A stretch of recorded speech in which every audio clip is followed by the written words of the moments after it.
Horko se neslitovalo ani nad rakouským Spielbergem. Na rozpáleném asfaltu si pro kýžené vítězství dojel od Austrálie čekající George Russell.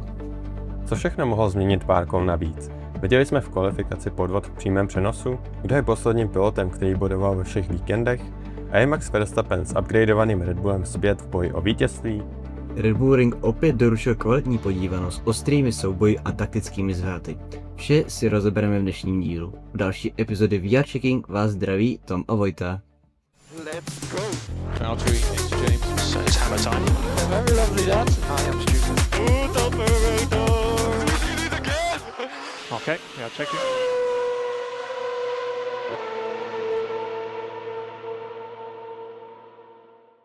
Tak jo, pojďme se podívat zase na témata, která si postupně odkryjeme z toho víkendu. Začneme možná poněkud netradičně, ale kvalifikací, protože ta přinesla nejen chaos, ale zároveň také podvádějícího George Russella v uvozovkách. Protože co se nám vlastně přihodilo, takové trojce nám velmi nečekaně boural Max Verstappen, což znamenalo vyvěšení té jednoduché žluté vlajky, později dvojité. No a jelikož se nám právě dokončovaly časy ostatních pilotů a George Russell byl jedním z nich, tak on tam vlastně zvládl úspěšně ubrat, tak aby to u komisařů FIA prošlo. No a zároveň zvládl zajet nejrychlejší kolo, což v ten moment asi nečekal nikdo. Myslím si, že byl jediným pilotem, který se reálně zlepšil. A ještě k tomu tam vlastně dal čtvrt vteřiny na druhé místo.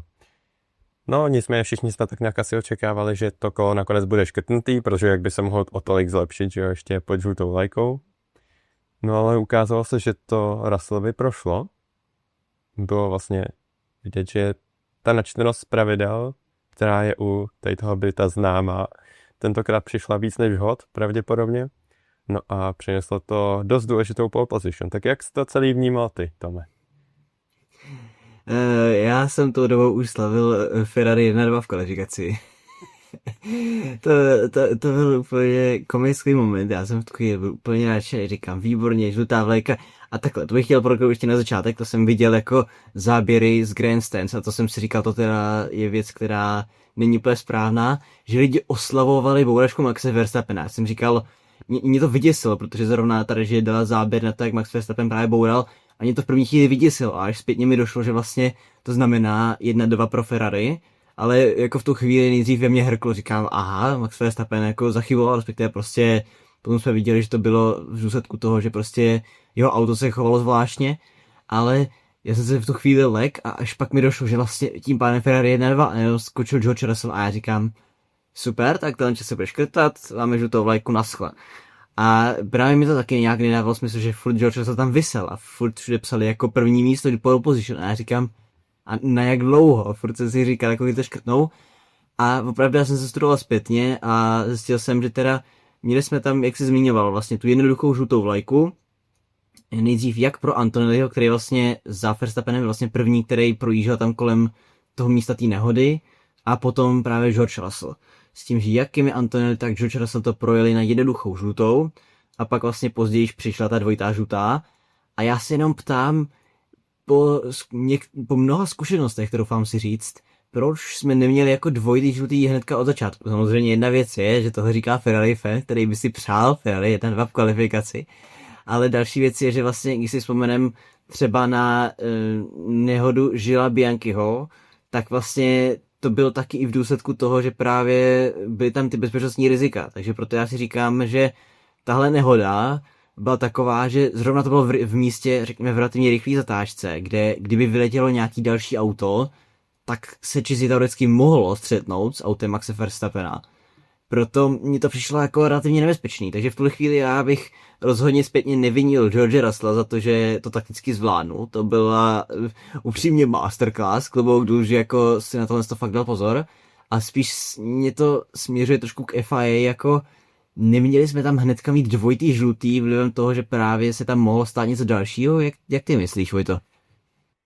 Jo, naprosto souhlasím, respektive minimálně si tady jako FIA trošku protiřečí, protože sama prostě vysílá do světa, jak jo, bezpečnost na prvním místě a tak dále, ale tady měla minimálně ta dvojitá žlutá být asi hned, Tam si myslím, že se shodneme, prostě jako to riziko tam bylo, i když jo, procentuálně je to prostě malá šance, že vyjítne druhý auto ve stejný zatáčce. A ještě v momentě, kdyby tam zrovna jako Max Verstappen vylejzal z monopostu, ale nechcete jako asi úplně dobrovolně postupovat, tohle riziko, takže to mě překvapilo. Očekával jsem, nebo viděl jsem názory, kde lidi volali třeba, že měla být rovnou červená vlajka, což za mě by taky bylo úplně v pohodě, asi bychom nemohli nic moc namítat. Takže jo, jako souhlasím, že ty komisaři prostě měli být opatrnější pro jistotu. Naštěstí se samozřejmě nic nestalo a teď můžeme chválit George Russella, jak jako vypekl s pravidlama v uvozovkách. Protože na té telemetrii fakt bylo vidět, že 100 metrů před tou zatáčkou ubral plyn. Vlastně, když se to porovnávalo s těmi jeho předchozími pokusy, tak jako tam není moc o čem debatovat. Ztratil tam asi 10,5, což jako je to vlastně docela vtipný, že 10,5 ti stačí reálně ubrat pod žlutýma vlajkama. Jako je to v pohodě. Do té doby tam George Russell měl snad jako půl vteřiny, tuším. Takže je to celý jako zajímavý. Viděl jsem třeba, když se o tom celém incidentu dozvěděl Lewis Hamilton, tak jsem nad tím jenom tak celým jako pousmál, když měl po kvalifikaci podat nějaký svůj názor a tak. A vlastně to nechal radši být, extra to nekomentoval, jenom se pousmál a říkal OK. ale třeba Kimi Antonelli, ještě když na to navážu, tak ten si sypal trochu popel na hlavu. Jo, já jsem to bohužel jako špatně si přečetl, myslel jsem si, že je druhá žlutá a pokazil jsem si to jako sám tu možnost startovat vejš. No, jako já jsem viděl, že on v podstatě to sám pro sebe nazval takovou školáckou chybou, ale jako na jednu stranu já se mu nedivím, protože v tu chvíli člověk prostě má v hlavě bouračka prostě a trošku tak počítá s tím, že právě to kolo bude zrušený, vzhledem toho, že budou dvojitý žlutý, takže instinktivně já se mu nedivím, takže v tu chvíli jako člověk pochopí tu reakci, ale když se ještě vrátím teda jako k FIA, tak viděl jsem jeden takový jako relativně hot take, doufám si říct, že důvod, proč jsme neviděli dvojitý žlutý a neviděli jsme teda červenou, respektive červenou jsme mohli vidět, tam souhlasím s tím, že jako ta červená tam mohla být a asi by se nikdo úplně nebránil. Každopádně ten hot take je, že vlastně my jsme tam měli jenom jednoduchou žlutou právě po určitou dobu, vlivem toho, že byl konec kvalifikace. A já jsem si říkal, jako dobře, ano, je to takový ten závěr, je to takový to nejvíc dramatický. Takže samozřejmě v zájmu všech, aby to zůstalo dramatický, abychom neměli takové přerušení. Na druhou stranu, tohle za mě není prostě dostatečně dobrý důvod k tomu, abychom dávali bezpečnost stranou.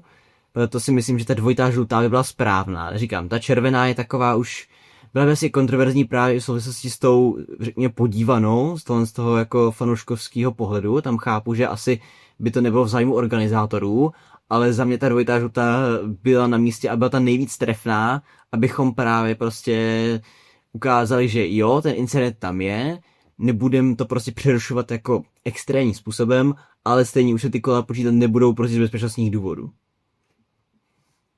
Jo.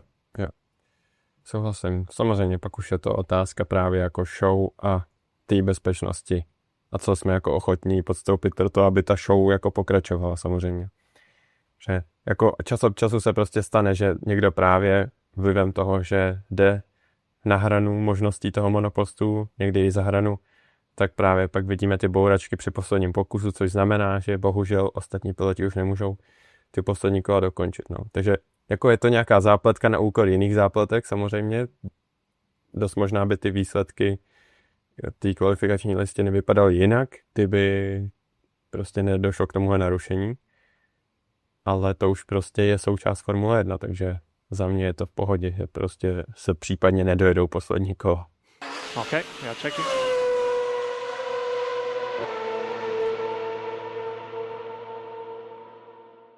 No a teď už se podíváme na druhé téma, kterým je vzestup a pád Charlesa Leclerca. To je pro mě velmi známý téma. Jako na rovinu, já se přiznám, že když jsem šel do toho víkendu, tak jsem si říkal, OK, Charles ví, že prostě musí zamákat, protože Lewis Hamilton prostě je tam, vyhrál a prostě v tuhle chvíli bude mít formu a Charles Leclerc bude chtít být na blízku. Ale dočkali jsme se víkendu, jakého jsme se dočkali. S tím, že konkrétně, když se na to podíváme, tak v kvalifikaci z toho byla nečekaná v uvozovkách pole position právě před tím šokujícím kolem George Russella.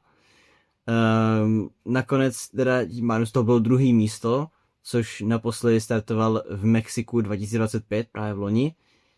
A tam to vlastně skončilo. Respektive bylo vidět, že v kvalifikaci Leclerc se snažil a jakž takž byl schopný držet krok s čelem pole, především teda s Mercedesy. A pak přišel závod a závodní tempo, troufám si říct obecně Ferrari, ale teda konkrétně hlavně u Leclerca prostě zmizelo. A vlivem toho to nakonec dopadlo tak, že Charles Leclerc jde do cíle 8. A jako, jak říkám, moje vlastně první myšlenka, když jsem viděl, jak postupně Ferrari padají dolů, jsem si říkal, a závodní tempo řeklo a teď vám ukážu, jak zmizím Ferrari. Tak jako měl jsem pocit prostě, že najednou Ferrari vůbec jako nefigurovalo v tom souboji o vítězství už vůbec ne, ale ani o pódium, což jsme aspoň bývali zvyklí v několika předchozích závodech. Vojto, povídej, mě už asi došly slova. No, co k tomu říct, jo. Já upřímně řečeno, taky jsem určitě nečekal, že Charles Leclerc by se tam teď měl najednou takhle nachomítnout až k té pole position skoro. To si myslím, že bylo nečekaný pro všechny, protože už jsme tak nějak teď zvykli, že přece jenom ta kvalifikační síla byla na Hamiltonově straně, protože do Rakouska tam měl Hamilton sérii 4 kvalifikací, kde byl lepší jak právě Charles, takže to bylo už překvapivý, ale paradoxně ještě překvapivější bylo pak, ale zase jako negativně překvapivý, to jeho závodní tempo, no jak se zmiňoval. A opravdu tam jako nebylo ani, že by pokazuje něco extra z pohledu strategie nebo tak, ale že Charles Leclerc po startu z druhého místa, kdy to druhé místo vlastně i udrží, nebo vlastně byl třetí, že jo, na konci prvního kola, myslím. Jo. Ale stejně bych si v životě netyp, že najednou dojede jako nejhorší z těch top pilotů, jo, že dojede až na 8. místě prostě. A nejlíp to asi dokládá to, že prostě za poslední 3 závodní víkendy, nebo 3 poslední závody, je tohleto vlastně jeho nejlepší výsledek. A jediný body, co dovez, jo. Takže to trápení tam vlastně svým způsobem pokračuje, no. Bohužel ta kvalifikace byl takový výstřel příjemný, ale vidět, že tam ještě pořád je něco, co Leclercovi nesedí a druhá věc je, že tady evidentně Ferrari ani jako obecně nestíhalo v závodě. Možná to, jak jsme očekávali, že v Barceloně se budou trápit jako s degradací, s tím horkem, tak to se ukázalo až tady v Rakousku z nějakého důvodu. Jo, jako je to tak a prostě Ferrari nemělo na to bojovat o pódium, to si troufám si říct, že to je jako jednoznačný. Ale jako, jak říkáš vlastně, tam nebylo nic, co by Charles Leclerc prostě bránilo po tom startu, řekněme prostě bejt tam. Charles Leclerc startoval z druhý místo do první zatáčky udržel, pokud se dobře pamatuju, tak ve třetí zatáčce probrzdil a vlivem toho tam potom přišel ten souboj s Lewisem Hamiltonem. Ale to, že byl pořád třetí jako na konci prvního kola, je furt relativně úctyhodný, ale pak prostě se propadal níž a já jsem jenom čekal, kdy tam přijde někdo další na řadu a prostě jak s prominutím si ho namaže na chleba. Jako opravdu bylo to dost krutý. A jako, když se ještě vrátím k té kvalifikaci, tak vlastně nepřekvapuje mě to až tolik v tom smyslu, že Charles Leclerc dřív býval právě ten typ pilota, který, když někdo získal šokující pole position, tak to byl Charles Leclerc, ten to prostě vykouzl úplně ze vším. Takže tam mě to nepřekvapuje, to, že právě ta sezóna mu prostě nesedí, to je bohužel vidět velmi jako výrazně, ale že to bude až taková blamáž, tak to si myslím, že po kvalifikaci skutečně nikdo nečekal. Jenom měli bychom se možná zmínit, že přece jen tam jako menší externí faktor mohl být a to byl kontakt s Oscarem Piastrym. Byť jakoby nechtěnej z obou stran určitě, ale malinko to tam prostě neodhadli. Piastrek byl malinko i delší, tak prostě tam došlo k tomu ťukanci, Leclercovi ulítl kousek předního křídla, ale jestli je zase odůvodnitelný takovýhle pád, to si úplně nemyslím, no, kvůli tomu. Ne, za mě ne, jako v tomhle ohledu, že pokud jste připomněli, tak to bylo přední křídlo, ne? Jo. No a v tu chvíli oni by měli mít náhradní a mohli ho vyměnit. Samozřejmě je otázka, jestli měl úplně to totožný, nebo jestli měl nějaký o něco horší, samozřejmě to je jedna věc, ale za mě to prostě není dostatečný odůvodnění pro 8. místo.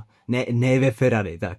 To je prostě, vidím až jako ostuda a na to, jak Ferrari vlastně všichni říkali, že máme sandbagging, že prostě v trénincích Ferrari neukázalo nic, až na ten 3., kde trošku jako něco naznačili, tak oni vlastně fakt jako to tempo skrývali do kvalifikace. V kvalifikaci teda přišel šok a v závodě přišel úplně opačný šok, takže bohužel, no, jak říkám, je to velmi bolestivý. Já pořád doufám, že Charles Leclerc se prostě zpamatuje a nějak jako se zlepší, ale upřímně se trošku možná začínám stotožňovat s názorem vlastně anglických komentátorů, kteří říkali, že vlastně tahle éra prostě není éra Charlesa Leclerca, že prostě mu to nesedí ty monoposty, to jak se to ovládá takhle. Nevím, nedokážu říct upřímně. Vím, že Charles Leclerc, podobně jako troufám si říct Max Verstappen, jsou oba takový ty typy pilotů, kteří prostě tam pošlou ten lunch a je jim úplně jedno, kolik mají baterky nebo ne. Že v tomhle ohledu si myslím, že takový to přirozený závodění v nich je v obou. A možná proto prostě Charles Leclerc jako není nadšený z téhle éry, ale to samozřejmě se mění na tom, že prostě člověk se to musí přizpůsobit a musí se to naučit. A jako bohužel, jak říkám, já nevím, jak bych odůvodnil to, že Charles Leclerc je, kde je. To, že jak si říkal, je tohle jeho nejlepší výsledek za poslední 3 závody, je bolestivý, ale velmi pravdivý. Takže teď prostě pro ty fozy nezbývá, než doufat, že Charles Leclerc objeví nějaký zázrak, protože já upřímně jinak nevím, co se Charles Leclerc počne do budoucna. No vlastně už tam bylo takový odevzdání ještě předtím, než vůbec se protnula cílová čára. V momentě, kdy už se tam na něho dotíral Lando Norris, tak se ptal, když teďkon zajedem do boxu, máme co ztratit? Řekli mu, ne, už jako teďko není co ztratit, takže se pak dal ještě box navíc. Tak aspoň možná ke konci si užil trošku rychlejší tempo, no, na těch softech myslím, že dojížděl. Jo.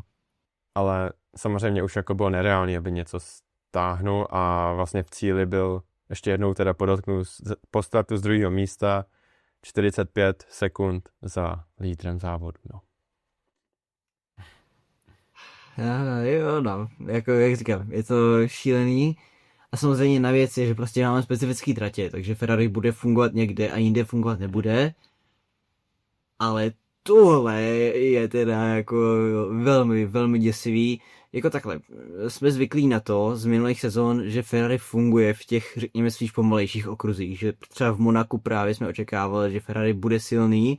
Teď v tomhle ohledu dobře, to je jedna věc, která se dá přičíst ke cti Ferrari, že prostě to není typový jejich okruh, ale měli upgradey a prostě byl tam šílený hype, takže jako říkám, za mě bez ohledu na to, co kdo řekne, tak prostě tohle se solidně nepovedlo. Okay, yeah, checking.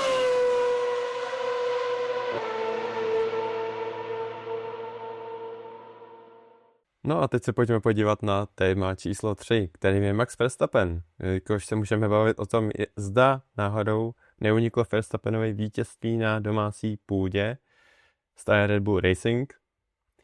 Jelikož vlastně Red Bull už tak nějak dopředu avizoval, že na ten závod se chtějí docela slušně připravit, přivezli si velký balík upgradeů týkající se různých částí monopostu, vlastně zasahovalo to jednak do podlahy, do úpravy profilu podlahové desky, zadní křídlo, výfuk, zadní zavěšení a také tam měli úpravu nasávacích útvarů bočnic, takže dá se říct, že si slibovali docela velký pokrok, velký progres, no ale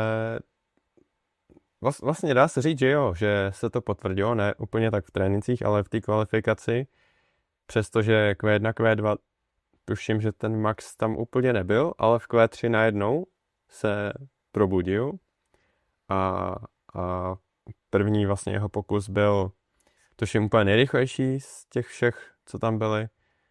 No a pak právě přišel, že jo, ten pokus poslední v Q3, kdy bohužel už to bylo nad rámec toho, co by ten monopost mohl zvládnout. Myslím, že Laurent Mekies, jakožto šéf stáje Red Bullu, tak říkal, že toho jde prostě jako za mechanikama nebo za tím jeho týmem, že jako přebírají zodpovědnost za to. Takže trošku schodil potenciální chybu z Maxe Verstappena, i když si myslím, že to asi byla souhra jako obojího, že Max potom už chtěl asi příliš. No ale taky to mohlo vypadat celý ještě o trochu jinak, protože on v Q2 si jen tak dostal právě dál, jelikož Red Bull trošku zariskoval s tím, že si chtěli pošetřit jednu sadu pneumatik, jestli se nepletu, a tudíž Pierre Gasly ho tam málem vyautoval v Q2. Nakonec, myslím, 40 000 sekundy bylo v dobru Maxe Verstappena. No, nakonec teda startoval z 5. místa, ale okomentuj klidně nějak ten vývoj kvalifikační. Jo.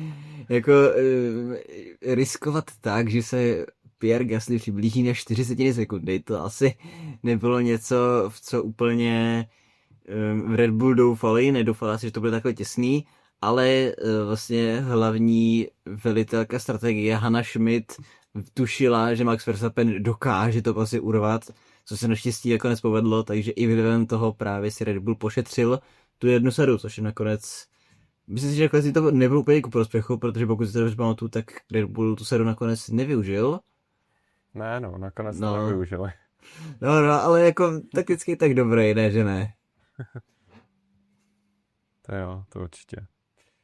No, nakonec teda Max Verstappen start z 5. místa a nikdo si asi úplně nedokázal představit, že by zvládl, nedej bože, bojovat o vítězství, jenže vlastně on se postupně prokousával. Měli jsme tam, myslím si, že je teďko nejlepší asi tak nějak naťuknout souboje s odvěkým rivalem Lewisem Hamiltonem. To si myslím, že jako stálo opravdu za to. Byl to jeden z největších highlightů asi celého závodu, minimálně co se týče dění na trati. To za mě bylo fantastický, že to bylo fakt tvrdý, ale zároveň si vlastně to místo téměř vždycky dopřáli. Pak už to Hamilton jednou zavřel a samozřejmě Verstappen na rádiu na to hnedka reagoval, i když si myslím, že to reálně ani jako nemohl mít úplně za zlý Hamiltonovi, protože chtěl po něm už místo, kde to za mě bylo too much. ale jo, jak si prožíval tady ty souboje?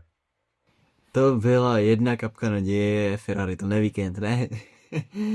Pardon, jako v závodě teda minimálně, samozřejmě ta kvalifikace byla jaká byla, ale to byl krásný souboj, měli jsme krásný záběry, to by teda výjimečně bych chtěl pochválit režii, že tam fungoval ten dron, to bylo moc hezký, takže to byla radost na to koukat a v tomhle ohledu klobouk dolů 2 mistři světa, kteří prostě vědí, jak se to dělá, souboje kolo na kolo ostře, ale tak, aby si nezavinili kontakt.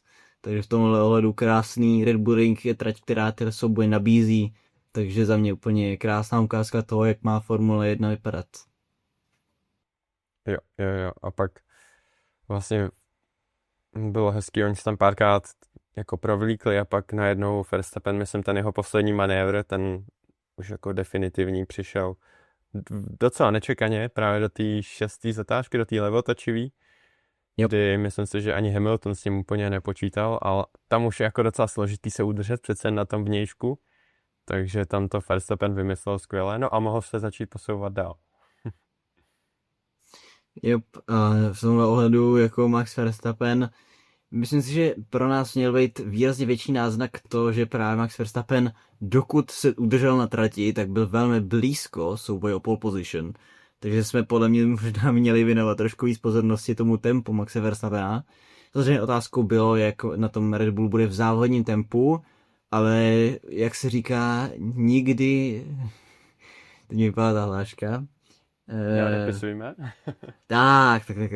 Nikdy nedopisujeme Maxe Verstappena, takže v tomhle ohledu Max Verstappen prostě prokázal, že dokáže dímat z toho auta maximum. A jako, jak říkám, za mě klobouk dolů, krásná jízda. Troufám se říct, že kdyby fakt byl někdy v té top 3 aspoň, tak by určitě o to vítězství bojoval jako přímo na trati, myslím si, že by ty souboje určitě byly. Kdyby byl třeba 4., otázka je, jak moc mu ta jedna příčka pomohla, nepomohla, ale i tak vlastně v cíli top 3, pokud si dobře pamatuju, dělilo 1,9 sekundy, což jako fakt není moc. Takže v tomhle tam opravdu stačilo málo a mohli jsme mít velmi, velmi zajímavý souboj o vedení. No to je jednoznačně. A když ještě malinko navážu právě na ty souboje s Hamiltonem, tak oni se tam teda připravili docela o dost času. bylo vidět, že Hamilton to tempo vlastně měl docela dobrý, nějak tak držel krok s Russellem, ale pak přišly tyhle souboje. A já jsem si říkal, tyjo, jako vlastně super souboje. A na stranu druhou jsme viděli, že ten Russell prostě začal ujíždět. Nevím, ta mezera byla na nějakých najednou 5 vteřinách, kam to narostlo, nevím přesně. Možná i víc. No ale pak právě Max Verstappen tam najednou chytil jako další dech a vlastně do té jedné zastávky v boxech tak dotáhl George Russell na 1,5 vteřiny, něco takového tam bylo. Jo. A tady možná nastává menší kámen úrazu, jestli, ty už si zmiňoval právě hlavní strategičku Hanu Schmitz, jestli to tady Red Bull přece jen malinko neprokaučoval, když nechávali Maxe Verstappena při té jeho druhé zastávce v boxech, když ho tam nechávali takové delší dobu, aby dobře měl jako větší ten offset, měl výhodu těch čerstvějších pneumatik, ale jestli už to prostě nebylo, což můžeme si odpovědět, že to bylo už moc, ale tak, no, jak jsi to vnímal? Jako přesně tak, když si tak vezmeš, tak v kvalifikaci vlastně Hannah Schmidt rozhodla fantasticky, protože vlastně ten gambling vyšel. Tady to byl další gamble, který už jim prostě nevyšel a to doufám si říct, že jako ta myšlenka byla dobrá, protože prostě, jak říkáš, měl tam být ten tire offset, tím pádem Max měl mít prostě čerstvější gumy a měl mu to přinést výhodu, ale tam prostě byl ten problém, že za mě tam byla možná trošku přehnaná důvěra v to, co Max Verstappen dokáže s těma už gumama, který prostě nemají na to mít to solidní tempo. Takže tam si myslím, že spíš byl problém s těma gumama, než že by Max Verstappen jako nedokázal být rychlej, ale prostě ten stav, jakým to auto bylo v tu chvíli, tak prostě Max Verstappen už toho nedokázal vyždímat, kolik bylo potřeba, proto tam potom začal ztrácet ten čas a to mohl být ten čas, který právě mu chyběl na konci závodu. Takže ano, v tomhle souhlasím, že tam to asi prokaučovali, mohli Maxe povolat o něco dřív do boxu, ale jak říkám, já se v tomhle hledu vlastně těm mechanikům nedivím, protože podle mě všichni si říkali, jasně, Max Verstappen prostě to tempo má, takže tam bude prostě kouzlit, no a možná tam se kouzlil, ale bohužel to na vítězství nakonec nestačilo. Bohužel ne, no. On vyjel z boxu a měl tam tuším 10 vteřin na George Russell. 10, jo. Něco takového, no, což já jsem byl teda překvapený, protože jsme tam měli předtím nějaký případy, kdy taky se třeba, že někdo protáhnul stint a pak teda vyjel, ale nebylo tam nikdy to tak jako dramatický. Viděli jsme, že George Russell ne vždycky počas toho závodu měl úplně nejlepší tempo, takže když najednou tam bylo 10 sekund, tak mě to hodně překvapilo. A říkal jsem si, tak tady to Red Bull asi upekl moc. No. Takže tak, ale zase pozitivní, že přece stáhl to na 1,5 vteřiny. Stejně tak to vlastně stahoval Kimi Antonelli za ním. A za mě prostě jenom strašná škoda, že jsme neměli aspoň 2, nebo i klidně aspoň to 1 kolo navíc. Myslím si, že by vzhledem k tomu, že jako už fakt by bylo těsně před koncem a šlo o hodně, prostě Max naprosto motivovaný na té domácí půdě Red Bullu tam něco přivízt, prostě to vítězství, to by byla neuvěřitelná euforie. Myslím si, že by tam prostě nastal jako super souboj, nebo že by to Max prostě i zvládl pustit z ohromné vzdálenosti, jenom kdyby dostal aspoň sebe menší šanci, která prostě nepřišla samozřejmě. Rozhodně, tam hráli roli, pokud se trošku tu okolníci, že právě tam pomohli dvojici Verstappen Antonelli, že se dotáhne George Russella, ale jako v tohle ohledu prostě Max Verstappen tam byl. Samozřejmě další otázkou je, kolik kol by trvalo Max Verstappenovi, aby se dostal právě na tu vzdálenost, z jaký už by to poslal. Jak jsi říkal, podle mě kolo 2, max 3 by stačily, protože Max Verstappen to tempo jednoznačně měl. Pak tam byl právě i Kimi Antonelli, k čemu se ještě určitě dostanem, ale to by za mě byl hrozně zajímavý souboj právě vzhledem toho, že Max Verstappen by si hrozně přál vyhrát, ale věděl by, že ve chvíli, kdy udělá velkou chybu, tak ho to bude stát i to druhé místo, takže za mě by to byl velmi nabitý souboj. Bohužel to nedošlo, ale doufejme, že se něčeho takového ještě aspoň nikdy jinde dočkáme, protože tohle opravdu byl scénář jak k filmu. No jednoznačně. No myslím si, že tohle téma můžeme uzavřít asi otázkou, jestli si myslíš, že Max Verstappen je zpět v souboji o pravidelná vítězství třeba. minimálně k těm soubojům, jestli jako bude mít blíž teď. No, toto zakončíme takovou jednoduchou otázkou. Hele, takhle. Jak jsme už říkali, vlastně nikdy nesmíme Maxe Verstappena prostě odepisovat, ale no, jako já jsem zmiňoval i v souvislosti s Ferrari, to, že prostě máme tratě, které jsou ušitý na míru některým vozům a je otázkou, jak moc bude Red Bull konkurenceschopný na všelijakých různých okruzích. Každopádně, vzhledem k tomu, co nás teďka čeká za okruhy, tak já si myslím, že jo, že určitě v té evropské části Max Verstappen bude chtít využít ty nové upgradey a bude chtít ukázat, že je zpátky. Takže bohužel, ačkoliv to nevyšlo na domácím Red Bull ringu, samozřejmě domácí pro Red Bull, tak si troufám říct, že Max Verstappen i tak bude minimálně v několika dalších závodech v těch soubojích. Jak ty to vidíš? Jo, já si taky myslím, že tam může být určitě častějc, že prostě ty jejich upgradey zafungovaly. Zároveň mají nejsilnější motor, že jo, takže to bude tahat. No a ne, jenom jsem chtěl dodat, že to celé vylepšení, ten progres, myslím si, že dobře odrážel i týmový kolega Isaac Hadjar, který jenom takový možná rychlý shoutout tady, protože mě nepřestává udivovat to, že on v těch kvalifikacích kolikrát zvládá držet tempo a paradoxně on byl teda jedním z pilotů, který nedostal taky jako příležitost se zlepšit při posledním měřeném čase, takže to je možná trošku škoda, mohl tam třeba být, protože on opravdu ty časy zajížděl velmi podobný Maxovi v té kvalifikaci a v závodě jsme taky viděli, že Isaac neměl vůbec špatný tempo. Bohužel zase se tam propadl na začátku, myslím za jednoho z Racing Bulls, takže malinko tratil na tom a nakonec 6. místo jako za mě úplně v pohodě a právě to potvrzuje, že s Red Bullem určitě potřeba počítat. Určitě, v tomhle ohledu on tam sice bojoval z začátku s Lawsonem, ale Isaac Hadjar vlastně, když se vrátíme do Q2, tak to nebyl Isaac Hadjar, který byl na 10. místě, byl to právě Max Verstappen, takže i to je ukázkou toho, že Isaac Hadjar, když je samozřejmě všechno v tu chvíli ideální, tak dokáže být před Maxem Verstappenem. Takže v tomhle ohledu určitě si myslím, že s Red Bullem je potřeba počítat a uvidíme, no, jak moc se zamíchají nebo nezamíchají do souboju s Mercedesy. Okay, yeah, checking.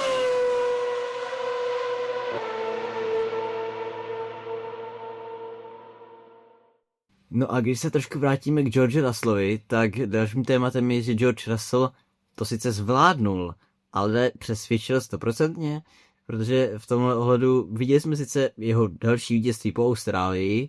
Na druhou stranu, myslím si, že je fér říct, že to vítězství rozhodně nebylo úplně suverénní. Když se na to podíváme fakticky, tak samozřejmě, jak jsem zmiňoval, čekal vlastně od prvního závodu na další výhru. S tím, že co se týče sprintů, tak samozřejmě přišla ta výhra v Šanghaji, takže teoreticky od druhého závodního víkendu, ale i tak vlastně se týče soubojů s Kimi Antonelem v kvalifikaci 4-4, což není vůbec to, co jsme čekali v souvislosti s touhle sezónou. A co se týče závodu, tak Kimi Antonelli ho v 5 z 8 případů porazil. Takže v tomhle ohledu George Russell rozhodně neměl bilanci, kterou by se tou dobou chtěl chlubit.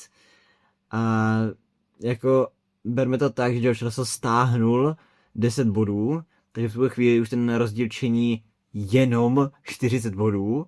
Každopádně i tak to nebyl úplně výkon přesvědčivý v tom smyslu, že jak si nastínil vlastně u Maxe Verstappena. Ten ho vlastně v určitých fázích závodu stahoval dost výrazně a i na konci vlastně byl Max Verstappen relativně blízko. A byl to i Kimi Antonelli, který v jednu dobu, v jednu část závodu vlastně George Russell stahoval až o 7 desetin.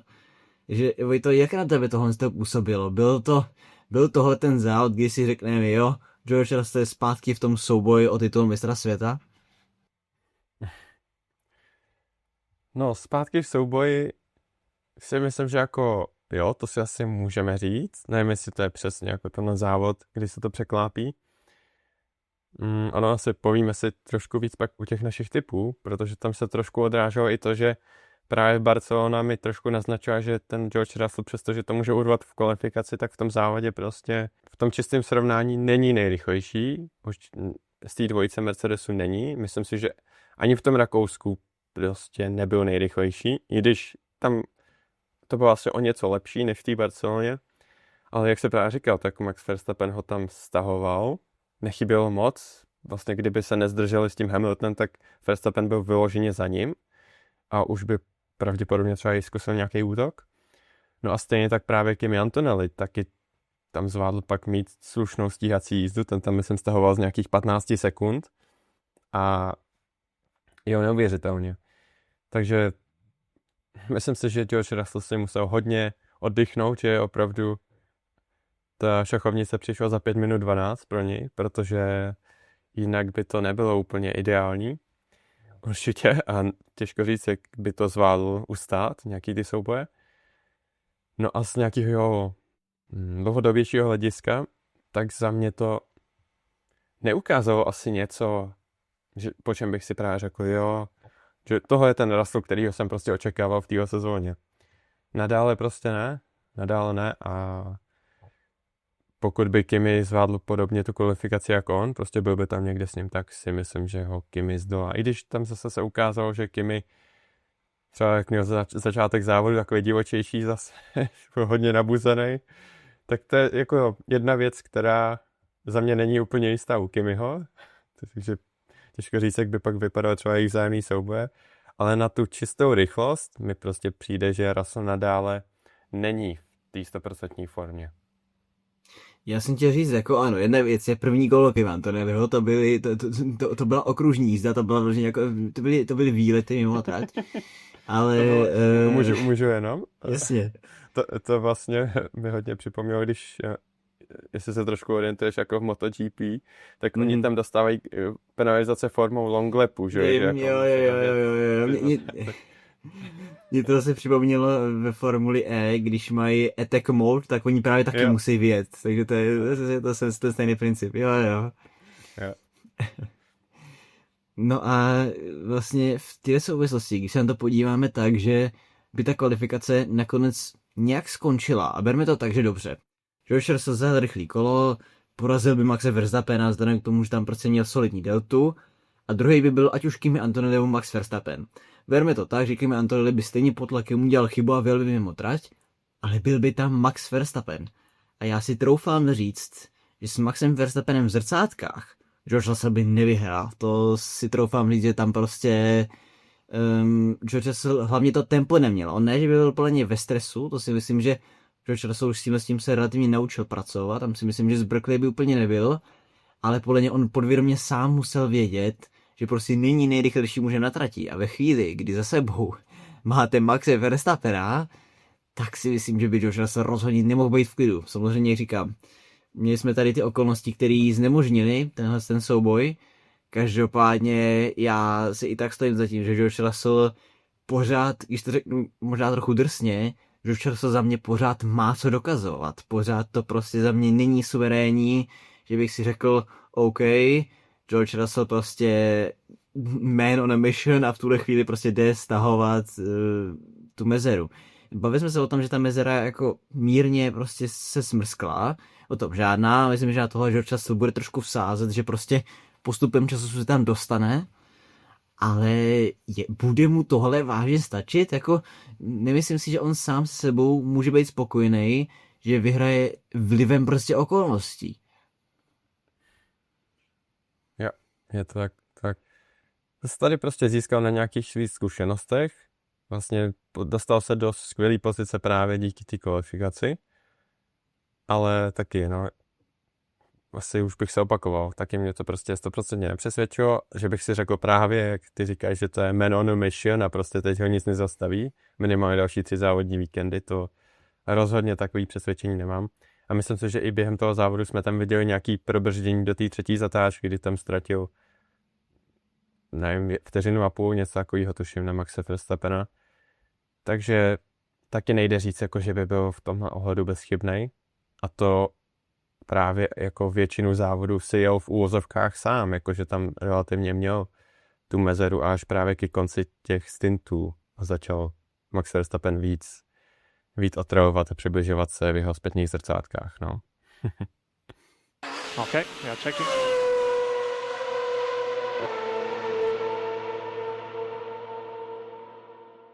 No a pojďme si zmínit takové mikrotéma, který vyplnul taky z tohle víkendu a tím je, no máme to pojmenovaný jako The Last Man Standing, Lewis Hamilton, A to kvůli tomu, nebo k čemu to vlastně odkazuje, tak jelikož Pierre Gasly nedokázal v tomhle závodě bodovat, Lewis Hamilton je nyní oficiálně posledním pilotem v tomto ročníku, který zaznamenal v doposud 8 odjetých závodních víkendech bodový zápis ve všech z nich. No, což si myslím, že jako už je pěkný status pro Lewise Hamiltona. No a zároveň je jediným pilotem, který odjel všech, tedy 100% závodních kol. Přesně to bylo 507 závodních kol. A pro zajímavost na druhém místě v této statistice je pak Kimi Antonelli s 502 koly a třetí možná překvapivě Franco Colapinto, který odkročil 501 kol. Takže co tě na tom nejvíc překvapuje? OK. Říkal jsem Pierre Gaslyho, Franco Colapinto nebylo jméno, který jsem tam čekal, ale jako, že Pierre Gasly, jenom ještě tohle si zmiňme, byl ten poslední, který byl v téhle sérii, ale právě tím, že v tomhle závodě nebodoval, tak vypadl z téhle série, proto je právě Lewis Hamilton last man standing. A jako, jo, v tomhle ohledu je to taková ta, když to teda trošku stáhnu k Formuli 2, tak je to taková ta nepopulární metoda toho, když tady ještě podpořím trošku takový ty teorie toho, že Lewis Hamilton by měl bojovat o titul mistra světa. Tak taková ta nepopulární teorie je, že prostě konzistentní výsledky ti přinášejí titul. A je to velmi nepopulární, pochopitelně, protože prostě pro fanoušky to není úplně tak fascinující, když člověk, který zajíždí s proměnutím jako průměrné výsledky a prostě není tam, že by každý ten závod bojoval o vítězství, tak se stane mistrem světa, tak lidi často mluví o tom, že to prostě není zasloužený, že to si to ten člověk nevydržel na té trati, ale prostě často jsou to právě ty body, řekněme ten menší počet bodů, který se počítá. Takže v tomhle ohledu je to taková nepopulární taktika o fanoušků, na druhou stranu taktika velmi funkční. Já bych hlavně teda chtěl říct, že já si nedokážu představit, že Lewis Hamilton bude bojovat o titul mistra světa, respektive bylo by to moc hezký, ne že ne, ale právě i s ohledem na to, co jsme viděli v Rakousku, si to nedokážu představit. Každopádně Lewis Hamilton opět ukázal, že prostě když mu auto dá maximální výkon, tak on tam je. Viděli jsme právě ten souboj, jednak duel Ferrari, to jsme vlastně ještě nenaťukli, ale chlapci si tam taky rozdali docela pěkně na trati mezi sebou. No a pak právě vlastně už zmiňovaný souboj s Maxem Verstappenem, takže Lewis Hamilton, dokud to šlo, tak bojoval, pak už mu vlastně v jednu chvíli i právě Ferrari řekli, hele, sníž si výkon prostě, ať se nám to nepřehřeje, jako se to přehrálo Carlosu Sainzovi v roce 2022. Takže bohužel, ale jako Lewis Hamilton, dokud měl čím, tak bojoval. Okay, yeah, checking.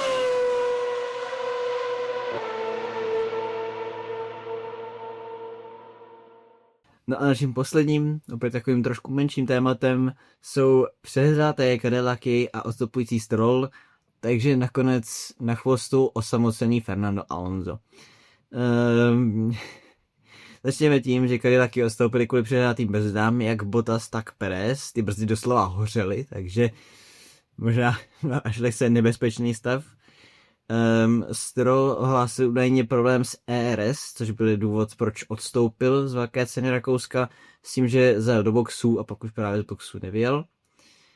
A no, trošku to zkomplikovalo život zastavujícímu Norrisovi, který právě tou dobou byl v boxech a úplně mu to situaci neulehčilo.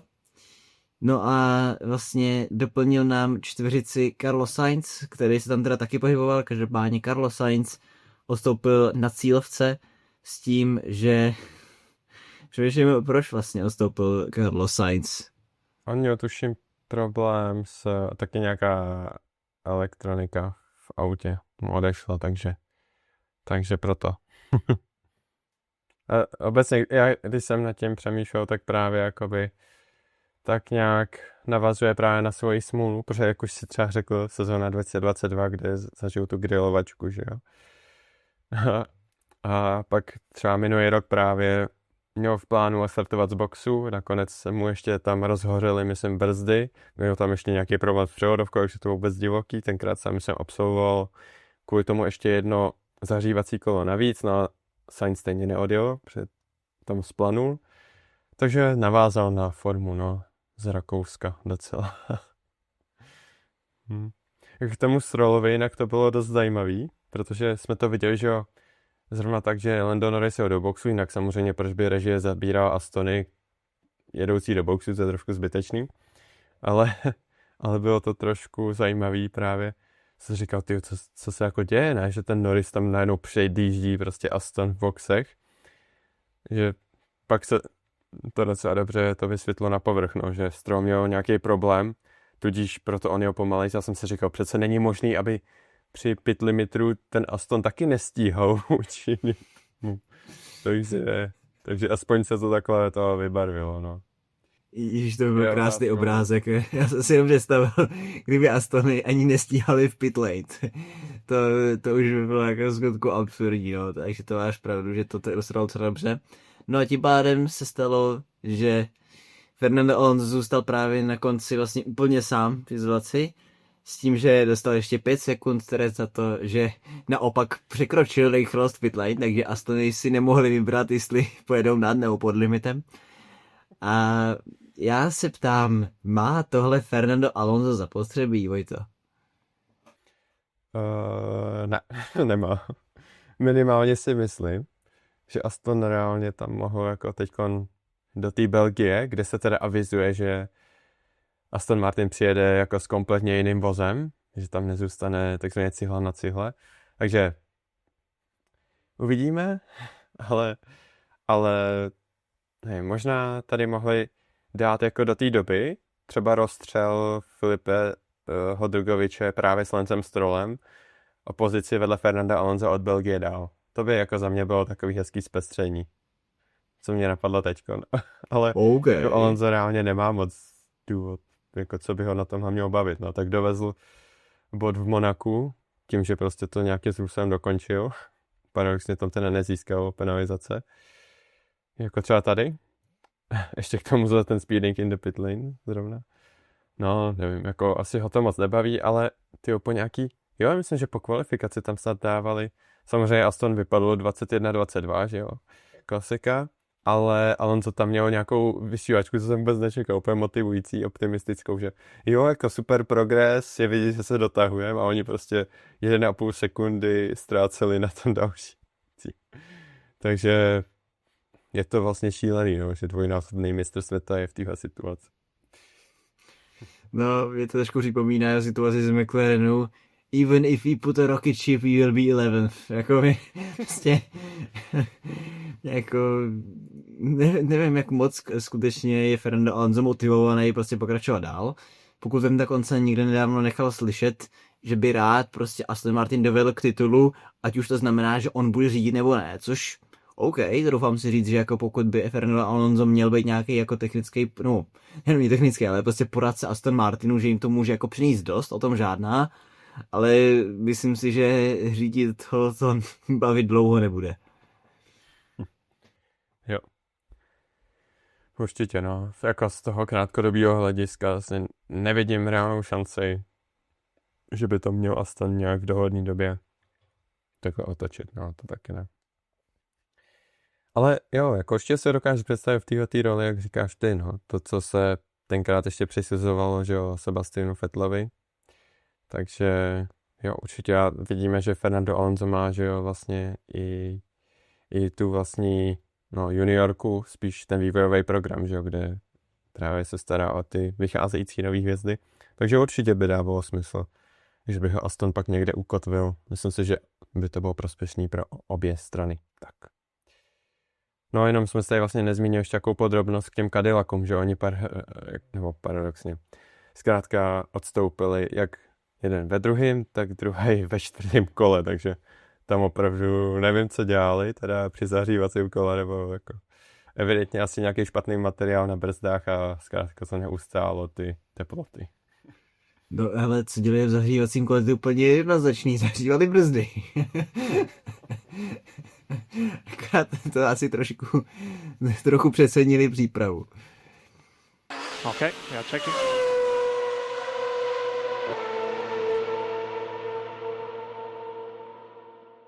No teď už se pojďme podívat na to, jak vypadají šampionáty po tomhle víkendu. Ve vedení samozřejmě nadále Kimi Antonelli se 171 body, Kdo se už trošku dotáhl a zároveň vyšvihl na druhou příčku je George Russell, teď má 131 bodů. Právě na úkor padajícího Lewise Hamiltona se 125 body. Na 4. místě Oscar Piastri 80 bodů. Ten si polepšil o 2 místa, jelikož tady je to hodně těsný. Na 5. / 6. místě tak tam sdílejí 79 bodů jak Lando Norris, tak Charles Leclerc. Právě Leclerc teoreticky spadl o 2 příčky. Max Verstappen pak na 7. místě, přestože zaznamenal vlastně svůj nejlepší víkend, tak se neposouvá, co se týče pozice, ale už je na 73 bodech, takže stačí jeden povedenější víkend a může rázem se polepšit třeba až na místo 4. Isaac Hadjar, ten si polepšil vůči Gaslymu na 8. místo, má 42 bodů. Pierre Gasly, který tenhle víkend teda poprvé nebodoval, tak má 41 bodů.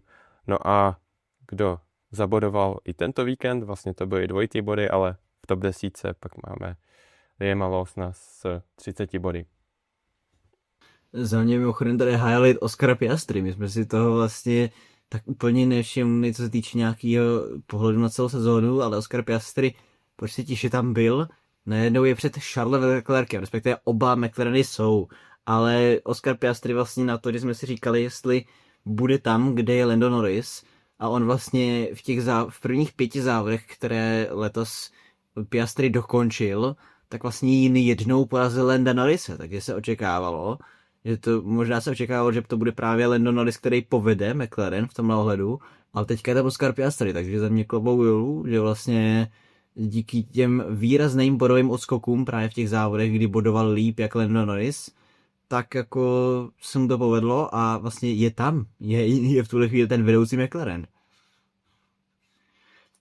No a když se podíváme na týmové šampionáty, tak Formule Mercedes nám pořád vede Mercedes 302 bodů, druhé máme Ferrari 204 bodů, uvidíme na jak dlouho, McLaren 3. 159 bodů, Red Bull Racing 115 bodů na 4. místě, Alpine 57 bodů 5. místo, Racing Bulls, jak už si říkal, vlastně dvojité body 44 bodů, Haas na 7. místě 21 bodů, Williams 8. 11 bodů, a pak je tam taková ta poslední skupinka Audi, Aston Martin, Cadillac, odstupňování 2 body, 1 bod a Cadillac zatím bez bodů, protože musí se naučit tak pracovat s brzdama.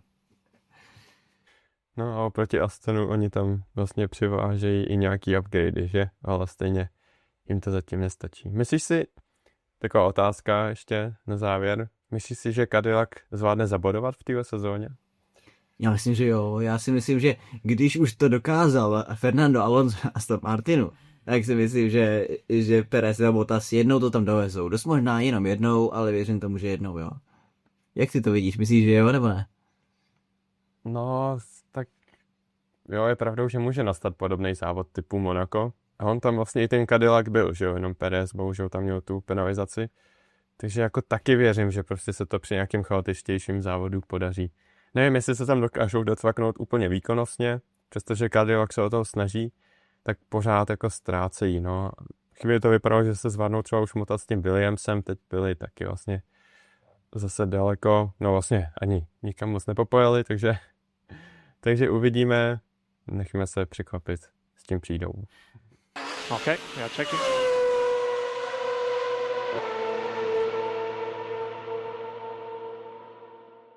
No a teď už si pojďme zhodnotit naše tipy. Nejprve teda se zmíníme Matěje, ten typoval na první místo George Russella, na druhé pak Kimi Antonelliho a na třetí Charlesa Leclerca. Jako bonus přihodil, že Gasly porazí Racing Bulls, takže Matějovi vyšel pouze George Russell. I tak ale oproti jiným pořád se může ještě radovat, že mu třeba něco vyšlo, že? No, jak typoval Tom, ten dal na první místo George Russella, na druhé místo věřil samozřejmě Charlesu Leclercovi a na třetí místo pak dával Kimi Antonelliho.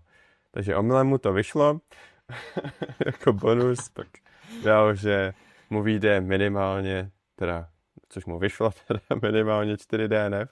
A já přemýšlím, že podám námitku už proti tady tomu typu, protože vím, že se to mezi námi opakovalo. A chtěl jsem si udělat právě jako rešerši, kolikrát, jestli náhodou se nestalo, že v každém závodě jsme měli 4 DNF, tak se to nestalo. Paradoxně Ne ve všech závodech, měli jsme tam, myslím, Japonsko, kdy byly jenom 2 odstoupivší. Tudíž ještě nemůžu podat námitku, že už je to jakoby 100% typ, když někdo tohleto napíše. No, jako my jsme hlavně v předchozích letech bývali zvyklí na to, že odstoupí jeden, odstoupí dva a najednou teďka fakt těch technických problémů především teda je hodně. Takže asi se na to musíme trošku podívat jinak, protože jak říkáš, vlastně odstupuje nám hodně pilotů. Každopádně s tím typem já jsem až ten druhý místo naprosto spokojený. Samozřejmě Ferrari Hopium prostě znamenalo, že Charles Leclerc tam bude, nebyl, ale aspoň tam byl Max Verstappen, takže ta typovačka vyšla, ale přiznám se, že bych byl radši, kdybych se mýlil a Charles Leclerc byl aspoň třetí. No a Vojta typoval, že vyhraje Kimi Antonelli, druhý bude George Russell, třetí bude Lewis Hamilton a jako bonus, že Oliver Vermin byl zpátky v top 10. Vojto, tobě se daří. Já jsem ve formě, takže jako 100%, no, 100%. Co k tomu dodat, no, jako já už upřímně nevím, jakou taktiku mám vymyslet, jo, protože minule jsem nic neměnil, v Barceloně řekl jsem si, ne, prostě nic se nebude dít, nechme, jak byla kvalifikace, dáme závod, nevyšlo mi nic, tentokrát jsem si řekl, že to popřeházím, tak nějak i na základě toho, jak vypadaly teď ty tempa, no a samozřejmě 0, takže šampionát teď vypadá tak, že já jsem úplně na dně se 6 body, Matěj má bodů 10 a vlastně se nám mění lídr našeho šampionátu. Nebo myslím si, že se mění, nemění? Nemění, respektive já si udržu vedení, což tady ještě historicky nebylo, to je pravda, ale jako jo, no. Proto začínám vítěznou šňůru. Takže si vlastně ty na 12 bodech, což je můj, kdyby se vlastně zdabloval můj počet bodů. Tak. To jsem ani nepočítal, ježiš. No jo. Nedá se nic, budu muset přijít s nějakou alternativní strategií. Začnil se sázet na Alpin a ono to přijde. Asi jo. Okay, yeah, checking.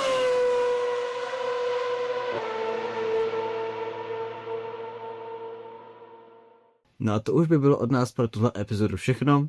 Jsme rádi, že jste se dokoukali až do konce. Sledujte nás na YouTube, na Spotify, na Instagramu a my se na vás budeme těšit u dalšího rozboru.